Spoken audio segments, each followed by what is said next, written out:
Welcome everyone to the Proven Knowledge Podcast. I'm your host, Anthony Church. I'm a music producer from Northeast Ohio. I began this weekly interview series to give you different perspectives from artists, producers, engineers, and other individuals in the music industry. In each episode, we touch on not only what has helped the person succeed, but we also touch on what has shaped them into the person that they are today. I hope you're able to gain some real proven knowledge from the show, and that it helps elevate you on your own journey to success as well. Let's get into it. All right, well, we'll just roll right into it, man. Thank you for allowing me to come here, first of all. I don't know, when did we start talking about doing this? Like initially? It's all been a blur, honestly. Probably like a few months ago, I think. Maybe, I think so. I think the first time I heard your stuff was on the track with John P. and Grim Van Gogh. Chili Bowl. Yeah. And I heard you, and I was like, because I'd been kind of digging through John P.'s work. Right. And I wanted to do more research on, like, who is he collaborating with. Mm-hmm. And I came across your page and all your stuff, and I was like, I can tell his branding and just everything he's doing is pretty spot on. Yeah. So I'm glad to have you here today, man. And obviously, big week for you. You got the album coming out tomorrow. Yes, sir. Turbo, which we're going to talk about here in a bit. But we usually have the guests kind of, give some background. Just kind of introduce yourself for those that might not know. Okay. Yeah. What you do. I'm Elijah Rushin. I'm from Canton, Ohio. I started rapping when I was about 8. Started writing. My cousin taught me, and I ran into FL Studio around 9. So. Been making beats ever since as well. I'm just a student and a teacher, I guess, of hip hop now. I've grown so older. I've got older. But I'm just somebody who I just love music, period. Hip hop, rock, indie, whatever genre you can bring my way. If I can study from it, I try to study the most I can out of the music. So I'm just somebody who loves music. It's always room for improvement, so I'm never looking like I'm the greatest guy in the world. I plan to be one of the greatest. But it's always room for improvement. So I plan to be 50 years old and still trying to get better with music. So I'm one of those guys. Yeah. So how long has that been then, like from the very beginning of that journey? Because you said obviously it started when you were younger, but like how long is that? Because they might, you don't have to give your age per se, but like I don't mind. I'm 28 now, so I guess so you're my age. Yeah. Okay. Yeah. So When I really started taking it serious, like I started writing around 8, but man, when was that 2008? So I guess I'm 11 around that time. The Carter 3 came out, and I just was like, this is something I really like. This is something I'm interested in. The feeling of music. Just around that time, that's when I was like, I'm this. I'm going to be this. Yeah. And I'm going to always do this no matter what. Which was one of the biggest albums of that year, too. Yeah, 2008. Like, it was on the radio. I used to see on, like, Fuse and MTV. I used to see the videos for, like, Got Money and stuff. Yeah. And that moment, just being able to, like... Because, when you're a kid, everything is kind of like a blur. But that particular moment, I could remember from on and up, I guess. And it just was a monumental moment in... It could have been any genre of music. You know what I'm saying? It could have been any genre of music. He just was a huge guy at the time. You know what I'm saying? So that captured I took in the loving of that. Yeah. It was like I'm going to do this. I see up there you got the Carter 5. 5 and 6. Yeah. I'm a Wayne. So Eminem was like the first rapper that I tried to like. Marshall Mathers LP is my favorite album of all time. Yeah. That and the Carter 3 is okay. Do you like the second one though? Now I do. You didn't now like I do. When it came out. It wasn't that I didn't like it, because I actually like all his music. Yeah. It just was, I guess, me being at a different time in my personal life. Nothing. It was nothing on Eminem. Eminem always, doing his thing, killing it. Yeah. But now that I went back to that album, like maybe like a couple months ago, and I said, damn, like this guy it's one of his most lyrical albums. If you could say Marshall That's Mathers the LP one that too. has Rap God on it. Rap God, yeah. Yep. Rap God, Monster, Berserk. Mm-hmm. Yeah. But when I was a kid, that Marshall Mathers LP, it's like, what is this guy saying? Yeah. Like, I can understand everything he's saying. He's going bizarre. Like, I always loved his videos too, because I felt he was one of the best at. He obviously had very like visceral lyrics, and he could paint a lot of stories with what he was trying to tell you. Yep. But then when you saw the videos, like Stan is a great example, where like the video painted that picture in real life of like what the song's about. Like, you could already picture it, but then you see the video and you're like, oh, this is awesome. It's weird, right? And it's weird how the mind could like his creation. You know how an artist can create something. Yeah. And he made a whole video out of it. Yeah. And the video was like vivid to every bar he rapped. Yeah. You know what I'm saying? Like that's insane how the mind can work. Because you can hear like in the song, you can hear Stan writing. Like you can hear the sound effects of him writing. But then you see like him in the basement like writing. This guy like freaking out over like him not. He didn't hear from him. Like he sent him the letter, he didn't hear from him. And each verse, like he gets more aggressive with it. And so you see that in his face. And then, I just thought that was great. Then Eminem is like figuring out who Stan was at the end. Yeah, is insane. Yeah. And then you watch the video. If you look in like the window, Stan's face kind of flashed like. It's insane. Like. So obviously that's we're looking at mid 2000s, early 2010s. Around there is when you were like. When I falling in love with all that stuff. Yeah. When was the first moment where you were like, I'm going to start making my own songs now? Like, even if you were writing at the time, that doesn't necessarily mean you were saying, I'm going to make songs at this point. Like, when was the moment, if there was any moment where that happened? So it was like I guess you could say it's like a mixture of everything, because when I first started rapping, like I told you, my cousin, he showed me how to write music. He's actually the reason why I started rapping. Just looking at him like, how you do that? Yeah. Was he older then? Yeah, he was like 6 years old. So he's like in his 30s now. Yeah. But basically he had a CD with instrumentals, and I kind of, I guess, copied his CD that he had and took his instrumentals. Did he know about it though? I think he did. Okay. I think he did. Because I had rapped to him. It'd be worse to just like take him and then he finds out. He's like, "What the hell did you do that for?" Right. Like, no. What are you doing? I think he knew I didn't have at the time. I didn't have no ability to like record them or. And I think they was actually like rappers' beats that I probably just didn't know about. So these are but it went down to that, to me having like my mom and her husband at the time, they always collected CDs, so I was able to have like certain instrumental CDs still as well. Like I had a Bow Wow instrumental. That was where I wrote my first full rap to. That's like real early 2000s. Yeah. So it was a mixture of that. Like I said, within the next year, I ran into FL Studio. So now I'm like, oh, I didn't even know what it is. You know how you just a kid and you kind of just pressing stuff you ain't got no business pressing. You're just hitting the buttons? And I downloaded it, and I ran into it, and one of the sounds, it was FL Studio 7. So if you know anything about FL Studio 7 and Soulja Boy, Soulja Boy made the Crank That beat off of FL. So he had those same sounds, and my first beat was me remaking. Oh, really? Yeah, so. Because I think that beat only has like 3 or 4 sounds in total. Yeah. So it was easy to look up on YouTube how to make the Soulja Boy and mimicked it from there and learned from that, and after that I started making my own. But I still looking up to Lil Wayne and hearing his mixtapes, he's freestyling on people's beats. You get 50 Cent and he's freestyling on people's, and all these rappers. So I'm like, I could still do that too and practice.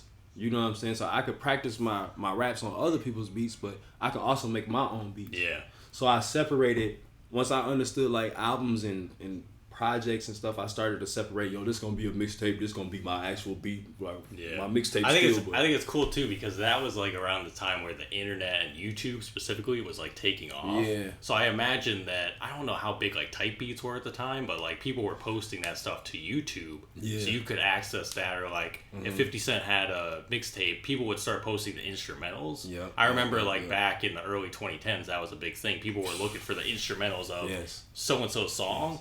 So they could freestyle. And you can get, remember LimeWire? You can get instrumentals off LimeWire. You can do all kinds of stuff. Yeah. So it's pretty wild to come up in that time. So FL Studio, how'd you get exposed to that specifically? Was it like a producer that you knew of that did it, or you just randomly were like, how do I make beats, and then found FL Studio? I was on something I looked up on YouTube, and back then YouTube had. They had the real ads like on the side, not the video, like the you know, they had the because they never used to do what they do now, where it's especially in longer videos, it's every 2 minutes is an ad for monetization. Yeah. So and now everything used to be on the side, like so. I just pressed. I don't know what it said for me to press it, but I just pressed it and then hit download. It took some time to download, of course, but I clicked on it, and I maybe thought I could record on it, but I didn't understand. I'm still a kid, so I'm like, oh, you need a microphone. Yeah, like, you thought you could just like into the laptop just speak and then... Yep, and I get to that later because that actually came true. Came true. I was able to speak into a computer and record. That's how I started. Wow. Well, I guess another sidebar to that would be, what about FL? Because we talked about it a little bit ago. What about FL Studio specifically was like easy for you to do it as a beginner? Because I have my reasons, but what are your reasons for that? It just was after that Soulja Boy beat, like mimicking that, you know, you get other sounds on the side. So now I'm dragging this over, and I got a piano now. I got sound FL keys and stuff. Yeah, so it's doom doom doom doom doom. Oh wait, I can record this and doom doom doom doom. And now I got 10 beats now. Now I got a beat CD. You know, it wasn't. I remember one time like I told you, I was an Eminem fan, so I tried to remake the One Shot beat. So you imagine a 9-year-old trying to make the One Shot, 10-year-old. Something tells me it didn't sound quite like the melody was there, but the comments once I put it on YouTube was hell no. You have to go back and do it. But I don't think I didn't tell them like, yo, I'm 10 years old. Yeah. Like I just posted. They probably thought you were like a 30-year-old producer at that point. So, yeah. And man, that I guess repetition. You love something so much you don't notice you're doing it. Yeah. You know, it becomes like a daily routine for you. Yep. And music was already my thing. Like before I guess I started making music. You know, my mom used to tell me I used to crawl to when I was like 6 months, or when I was able to start crawling, I would go to where the pots and pans was at, drag them out, and you know. So I think it was already into me, but you know, you love something, you're gonna keep, especially as a kid, like you're gonna. I always found that, especially when you get older, you don't realize that when you're doing things as a kid, you don't have any perspective on the world, and therefore you have no bias toward what you're doing. You're just doing it because you enjoy doing it. Yep. And it's what they talk about with like the innocence of youth. Mm-hmm. Like when you're a youth, you're just completely innocent. So you're just doing what you love with no one, bringing anything to that or telling you no. Mm-hmm. Hopefully not telling you no. Yeah. So, you said you're making beat CDs, you're doing that sort of thing. Was it always the goal to like rap over the beats that you were making, or were you like, well, let me try to get this to another rapper, because another MC too? Because even though I didn't like I said, I couldn't record at the time. Yeah. I still was writing. Yeah. I made sure I had my notebooks. At the time, notebooks was the thing. Yeah. How were you doing? Were you doing it like make a beat and then while you're making it, you're thinking of lyrics, or were you doing it where like you would finish a song and then later on come back to it and then start writing to it? Was there ever like at the time? I had the demo, so I didn't know anything about. My mind wasn't on a full version. I didn't know. I just knew a demo, so I would have to MP3 file that beat, I had the MP3 file to beat.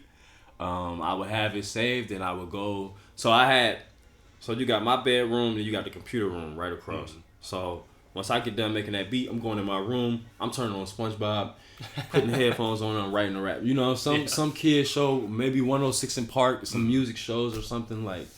But yeah, I would go back and forth to room and just. Was there ever a SpongeBob rap that came out of these sessions? I'm guaranteed, man. It's so many. Because you got to get the inspiration and then you make the music. So like, if you're watching SpongeBob, I'm thinking, oh well, he's gonna write about Bikini Bottom or something. Probably, man. It might exist somewhere in the old drafts. Maybe. Yeah, I have. Yeah, I do got things from like 2012, 2013. Yeah. Was that always important to like save your old stuff too, and not just completely? Because I know a lot of people, like, especially with early work, they're not necessarily proud of it because they know that it wasn't that great at the time, and then they got better. And some people just completely discard it. But I feel like it has value because it shows the progress. Even when you were a child, it's like, obviously I wasn't, taking it super seriously, or I was just doing it for fun. But if you look back on that, you're like, wow, I've come a long way. Yeah, I can. One thing I can say is once I started recording, we was dropping our stuff right away. Yeah, not right away, but as soon as possible. It'd be like songs that some songs we'll maybe have in the vault, some songs we not dropping. And those songs, okay, I can't believe it's been 10 years now. You know what I'm saying? But the songs that we were like, oh, this is we're dropping those. We're dropping. Was there ever like pushback with either with it, like internally pushback of like, oh, I don't know about this one, let me sit on it for a bit? Nope. Never. No. And that still hasn't happened today. Like it's still kind of the same, or do you think that's kind of evolved over time? Yeah, man, it's just effortlessly. Yeah. It's just effortlessly. Yeah. Like, of course you still have like. Just like, okay, I give you Turbo. These songs took some time because we're getting older. Our mindset is more on strategy. How can we get this over here? Back then I wasn't necessarily thinking, you're just a kid. Let's put this out, But nah, man, I never really was. You hear a song and you be like, no, this ain't the one. Let me go back and change that maybe. But I never was like shy to put out a song or anything. Like you wouldn't consider yourself like a perfectionist to that extent, at least. People would. I would too. Yeah. Because it's just a different form of it because it's your own personal version of it. Yeah. But I also it's a balance too because I also understand, like I said, I'm always looking to evolve. So ain't no such thing as perfect in my head. Yeah. But I do have to like be satisfied. Eventually. I can't half-ass anything because how you do anything is how you do everything. Yep. You get what I'm saying? So I would never. One thing my fans won't ever have to worry about is, oh, I just did this because they told me to put this out. Yeah. Hell no. Everything is intentional because you said this is what I want to do at the end of the day. Yeah. That's a big thing. Because I think a lot of people can get lost in that too, especially as you start to elevate. And even when you get more fans, there's more people telling you, hey, you should do this. Right. Or here's what I think you should do. It's like you still got to listen to the voice inside yourself and say, is this something that is meaningful to me? Yep. Do I feel comfortable doing this? Yeah. Is this me? Yeah. And going back to that as well too, once again the balance thing, because when you're an all around artist, I feel like you can do everything. It just have to be from you. It had to be from your heart. Yeah. You know what I'm saying? You can still authentically do everything the correct way. It's just don't. Like it's like we look up to people, but the way I look up to Lil Wayne, I wouldn't take his style.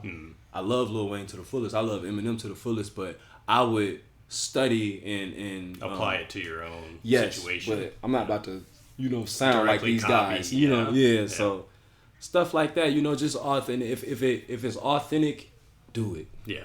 I think a lot can be said about that too, because the reason, I think a lot of the reason why you're still doing what you're doing is because you didn't directly copy their style. You wanted to find your own style. Yeah. And you've been evolving that over the years. Yes. Which is a big thing. I saw that at least on streaming, you have like 7 other albums on streaming right now. Yeah. Which means Turbo would be the 8th album. I lost in the count. last like 7. So you're averaging like an album a year at this point, Yeah, pretty much. Yep. Yeah. So that's the goal then, like an album a year. Yes. Yes. I actually speaking of that, I want to announce this too. Next year it won't be like that because I'm doing a compilation album. So it's still and what will that entail? Is that going to be with other artists, like all other artists, or with my Lames family? Okay. Yep. My Lames family. Yeah. Yep. Pretty much because I wanted to do so. I have a whole plan. I have a whole plan for next year and for Turbo. You know, just this whole thing to where I didn't want. I'm like, let me not put out another solo project next year. Let's do something with the brand. Switch it up a little bit. Yeah, do something with the brand because I got so much music, and then Turbo is so important to me. Yeah.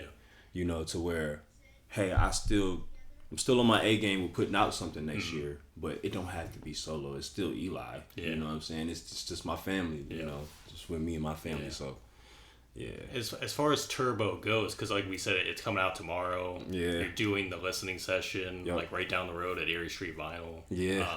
Which shout out to Samantha because she's awesome. Sam. Super awesome.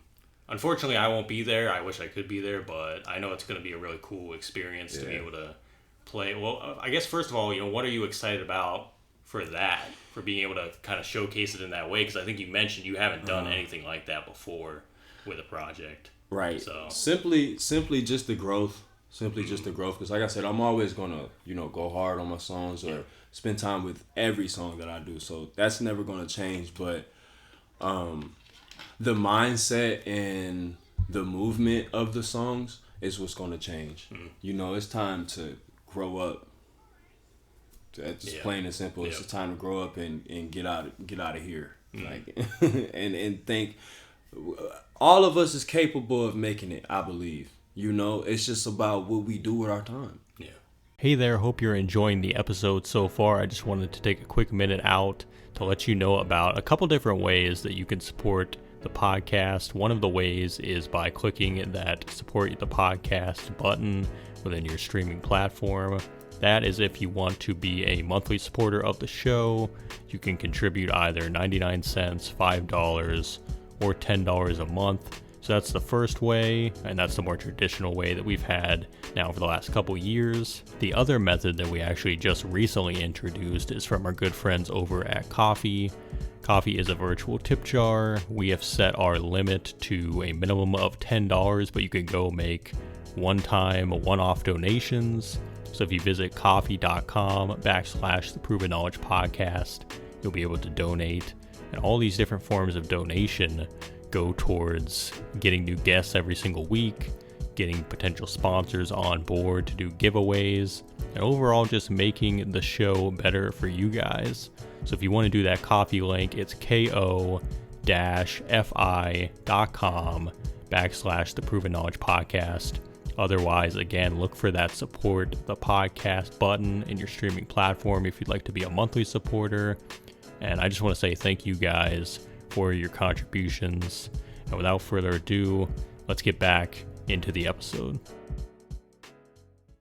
Utilizing it to the best of our abilities is something that I don't think everybody does, though, unfortunately. But obviously that's a different discussion for a different day. But as far as, just creating this album itself, the name, like where did the name come from, first of all?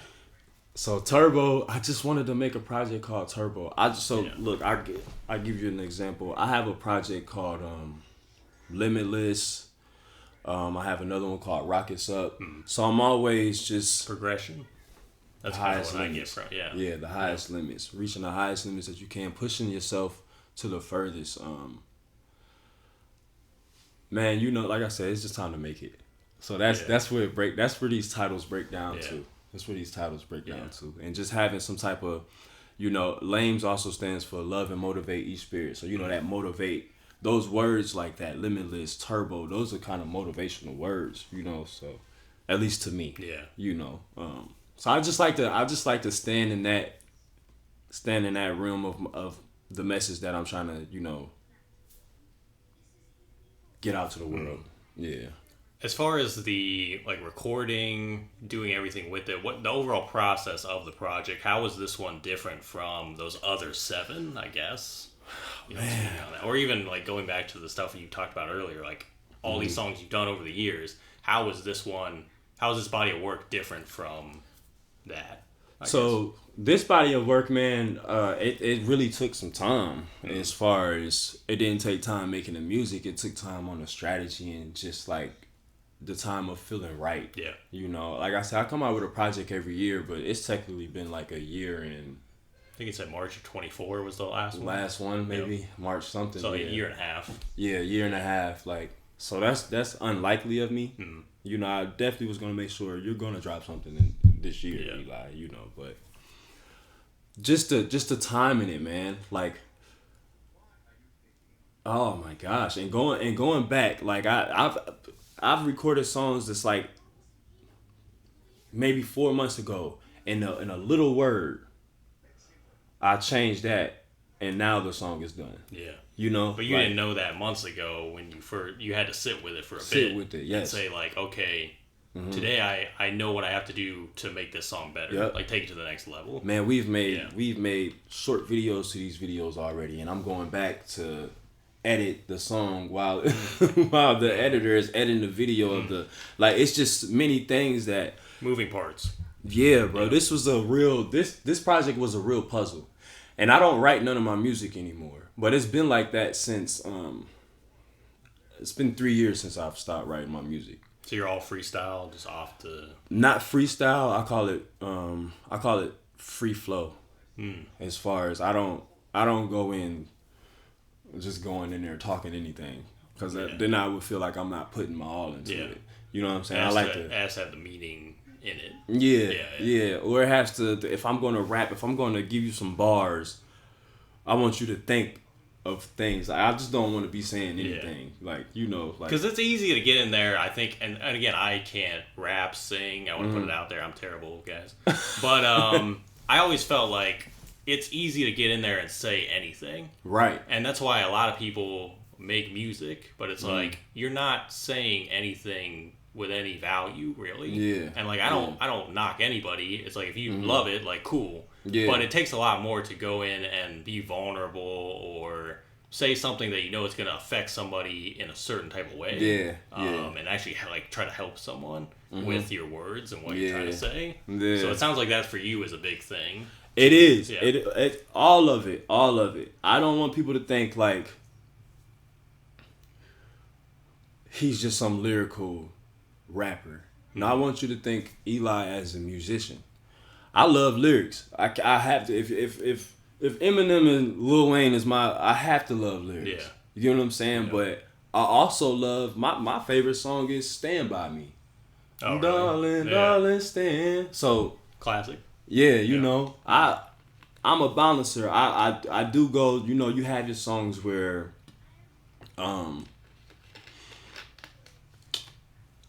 let me not do too much. Let me actually get the point across. Yeah. Let me not overly, Because if you do too much, it's almost like it takes away from the whole thing. The feeling of the song. Yep. Yeah, you don't want to put.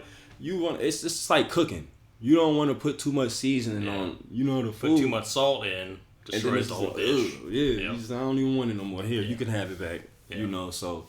Yeah, it's just, bro. I'm looking to be a musician. So I'm trying to make the best song ever. Yeah, every single time. Every time. And like I said, there's always room to evolve. So even when I make the best song in the whole wide world, I still haven't made the best song in the whole wide world. And that's the thing. Like I feel like that's the way to go, because you're always, you're chasing something you're never gonna achieve, which is the next best thing or perfection in your own right. It's like, but that's how you know you're doing it right, because you're still always chasing something.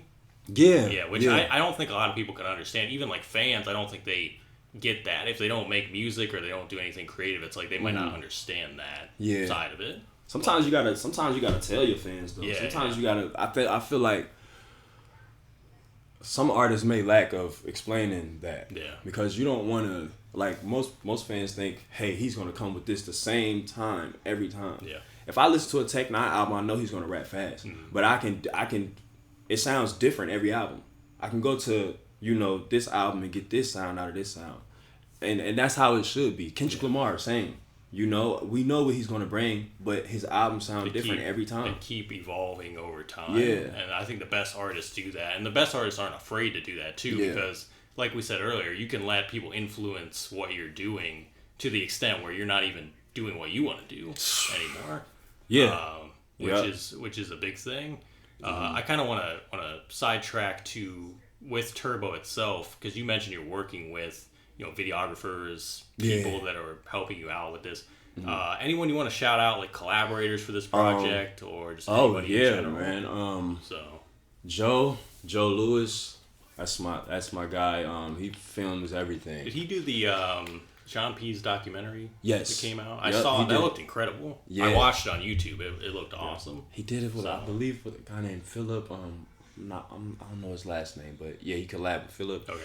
My documentary is actually coming out. I don't know when. Don't have a date for that right now. What is your documentary about? About this album, or just this time? Yeah, the time capsule and just who I am as a person. Pretty much capturing that. So yeah, he filmed my documentary as well. He filmed all my music videos. I think all John P's is, if I'm not mistaken. Nice. Yeah. Shout out John P too, man. Quan, my bro, he definitely did some background footage as well. Like, he's part of that. I was just talking to Quan last night. He's like, "You still doing that album for Ohio?" I'm like, "Eventually we're gonna do it." But I got some. Now I got some songs too for you. I got like 3. Yeah, we'll talk about it. We'll talk about it for sure. As far as the documentary goes, like, where did that decision come from? Was that something you always wanted to do, and you thought like this was a time? Or? This was a last year thought, and I said, Joe, let's just do it. Like, let's just do it. We was actually filming. We was filming How Many from Extreme. Yeah. And we were sitting in the back of the car. I said, bro, I have to take things to the next level as far as like I'm not. You know, you get music videos of me, but I haven't explained myself. Yeah. You know, I haven't really gotten to that camera yet. So I'm like, you know, we got to start somewhere. So this is gonna be the start. And took us some time. A lot of things changed within this project. So like we went back, and which you can see that in the documentary too. I think it's like a 6 months later shot. The scene really? In there, and I'm like, so the project is called Turbo now. Like, so it had a different name at one point then. Yes, and I don't want to speak on that. Okay. Yeah, you don't have to. But it's been a journey. It's been a journey. Yeah. But yes, that project that was supposed to be, this will be for the future. So you're just kind of like repurposing it in a different way later on. But it's not the album you talked about, and that's not the compilation album. No. It's probably a solo album. This is gonna be after that compilation. Yeah. Okay. Yep. Okay. As far as the I guess the style of the documentary, because like I said, I watched John P's, and that one I thought was cool because I felt like it did a lot in a short amount of time. It was only like 20 some minutes, but he covered a lot of ground where he kind of gave like his story, why Canton is so important to him. Is yours set up like that, or is it totally different? No, totally different. You know, one thing about John P is that guy is well documented. Like, you know, so man, his documentary was so legendary. Like, to where it's purposely everything how he did it should have been that. Yeah. You know, it should have been that way. Well, mine's it's different because I want to wait my moment to kind of like explain that. As far as my whole whole background and everything, I kind of just wanted with this one, you just get a time capsule of my creation. So it was like the last year or so in total. Just everything. And mine's is a little bit shorter than his. But you'll get to know me. You get to know my favorite food spot. You get to know my record store I like to go to. Which I think we can connect the dots on that. Yeah. So you'll get to me working out, you know, just certain things during this time of making the project. No, I'm gonna wait till I'm huge, man, and y'all can get my life after that. I like it though because I always look at albums as like chapters of a full story. So I think honestly doing something like that for each project, or at least each solo project, is important to kind of tie with it, so people can go back and say, this is where this person was when they made this project in life. And then we see the progression a few years later. Here's where they are in the next one.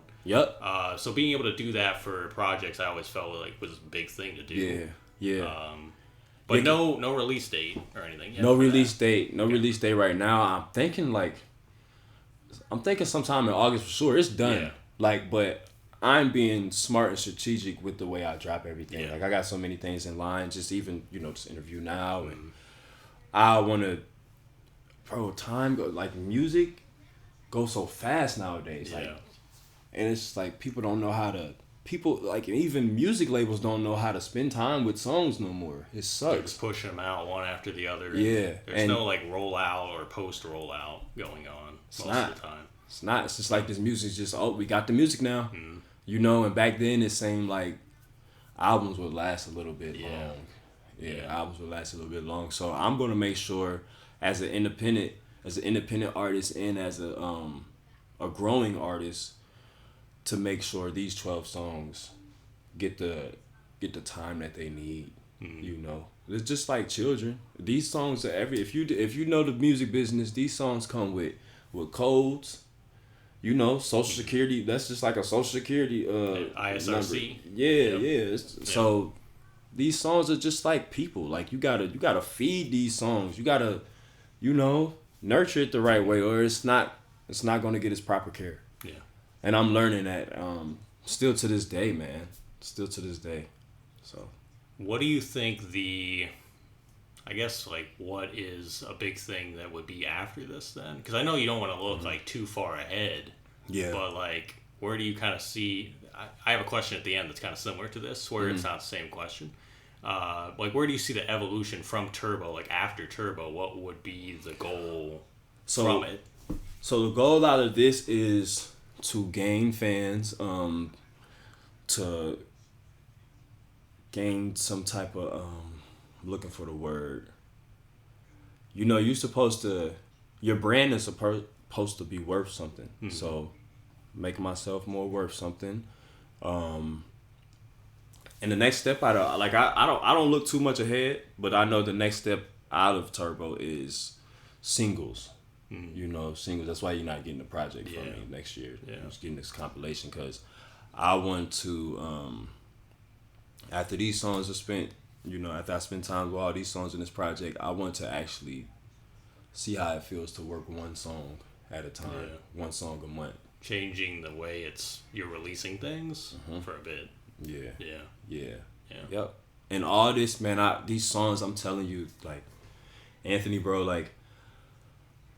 I got so much faith in every last song on there. Even the first one, it feels like it's supposed to be on Fast and Furious. Wow. That's how I feel.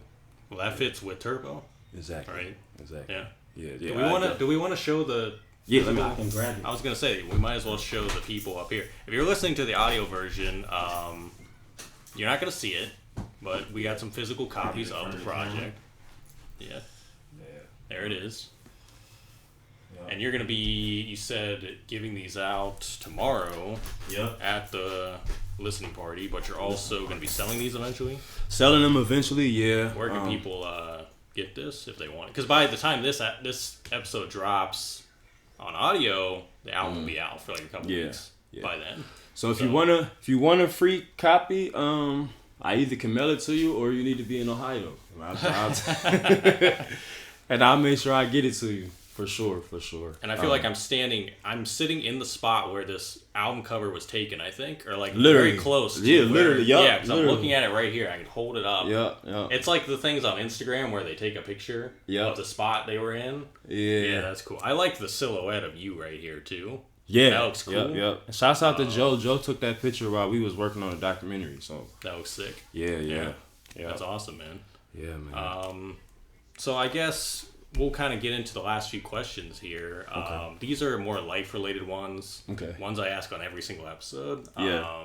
The first one is if you could go back 10 years ago, so 2015, and tell yourself anything, give yourself any advice at all, or maybe not change anything, What do you think you would do? Wow, bro. If you listen to the last song, I'm not going to get deep into, you said 2015. You listen to the last song, the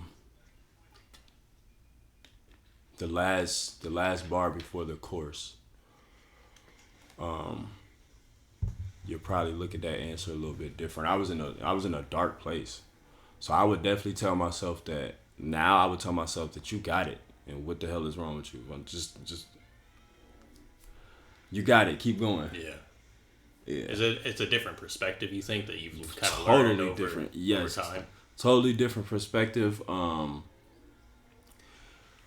would tell myself to keep your eyebrows raised, keep your head high, and keep working, because ain't nothing wrong. Yeah. Yep. Pretty much. I feel like sometimes we get in our own heads about things that aren't really there, or maybe things that aren't as wrong as we think they are. Yep. And then when you can step outside of that, and I think being creative helps with that as like a form of therapy. It definitely, It So, definitely is. Yeah, man. That's an important question. Cause I definitely, man, I'm so proud of where I am now. No. You know, it's always, like I said, it's always room for improvement. So I beat myself up about certain things. Like, yo, you gotta get this. You gotta get this. Even just having like, I'm telling you, bro. I give you an example. August 1st, I moved in here. August 1st of 2023. So this is a 365. Yeah. We getting turbo August 1st of this year. Was that all intentional? Or was that just it just happened to land on that day? Man, you just land on this day, honestly, because I've been wanting to put out the project. Yeah, I've been wanting to put out that project, but it just wasn't time. That's like bittersweet poetry at that point, though. Yeah, like, it's actually sweet. Cause let me tell you something, man. Like, I learned how to mix and master myself now during this project. Like, it was a lot in the beginning. It was so I damn near almost gave up. Yeah. But it reminded me like when I stopped writing my music, because I almost gave up again. Like, I'm going back to the phones and typing. Like, because it's a process to learn anything new. Oh man, and I always say, like, if you can get through that barrier of entry and you can just get in there and start just messing around and not care as much about the end goal at that moment, if you could just say, let me just get better, you'll look back in a year or 2 years and you're like, wow, I've already come so far, let me just keep going. The hardest part is the start. Yeah, I know. Yeah, pretty much for everything, I think. And man, I had text Joe one time. I was like, man, I've been doing. I see why Dr. Dre calls himself a doctor now, because like the things that I've learned in the music now, from like the true peaks and just the levels of everything. Like, I wasn't doing that at first. Like, you was getting a lot of my music unmixed and mastered at a time, like 10 years ago, and 3 years ago I just started getting it fully mixed and mastered. To where like now I gotta do it on my own. It's how I want it to sound. Like, and you can control. Oh everything my gosh, from man! there. What? Yeah. And I going back to like an Eminem. You respect guys like that more, because a guy like Eminem does his own production. Sometimes he does his own mixing and mastering. Sometimes, So it just, bro, this project was well needed, and I'm glad I didn't come out with the project that I was gonna call it. First, everything, like, man, it all happened for a reason. Yep. Nice. Turbo. I love Turbo, man. It's a great moment right now. Yeah, and I know you said you don't like to look too far ahead, but the flip question of that is 10 years from now, where do you envision yourself in music and in life overall? Hungry. Still going. Yeah. Because no matter where I'm at, bro, I can have $100 million. That doesn't define my hunger, or me accomplishing a goal that I wanted to accomplish. That doesn't. It stops from there. Yeah. You get what I'm saying? Like, I'm still hungry, man. I'm probably. Man, I have so many goals. So I'm still hungry, man. Yeah. I mean, it's like what we said earlier too. There is no ceiling. You're chasing something, and you will never get to it. So you just keep going. Literally. Keep elevating. Literally, man. Until it's time to the casting calls. I put that in. I think I said that in the song on Turbo. I'm trying to work, have fun. Yep. You know, get the most out of life. Yes. Yep. Yes. Yeah. For sure, man. Yeah. Well, that's good words of wisdom. But do you have any final words of wisdom for the listeners and the viewers too? Just because you're doing good in life don't mean you're doing your purpose. I just was told that a couple of days ago, so I'm gonna just leave it with that. Yeah, that's got so many layers to it too. I'm like, oh wait a minute, like you could be making all this money, but you're not doing anything with your life. Like, I heard a quote. I don't know where this was from, but it was talking about like not what are you doing in your life, what are you doing with your life? Like what are the differences between those two things? Yeah, like, you could do a lot of stuff in your life, but are you doing anything with your life? Right. And you got to sit down with yourself and say like, why am I doing the things I'm doing? Even if they are good, even if you're getting a lot of money or notoriety or whatever, like, is it you? Yeah, are you truly satisfied and happy deep down within? Yeah. Yeah, that matters the most. You know, just you being happy and I don't want to say necessarily even comfortable, because you know you got to get out your comfort zone sometimes, but just being happy and if it's like we said earlier, if it's authentic, do it. Yeah. You know, if you feel like you need to get that out there, get it out. Don't procrastinate neither. No procrastination. That's a lot of things in this. That can be hard too. But yes. Just getting through that is a big thing. Yeah. So. Yeah. Well, anything else you want to let people know about? Obviously, the album. Anything else? Turbo. Yeah. Turbo, enjoy. It's out now. Yeah. Well, I might drop this video tonight, which is July 31st, but it'll be out tomorrow. Yep, Everybody listening, the album's already out. Yep. Thank you, man. Yeah, thank you for doing this. Thank you. We'll have to do a part 2 soon. Oh yeah, of course. And who knows what you'll be dropping by then. But thanks for letting me stop by. This was cool, man. Oh, well appreciated, man. I appreciate you coming by. Yep. Got you a free copy as well. For sure. Everybody, go support Turbo. Yeah, I got it the right way. Okay. Yep.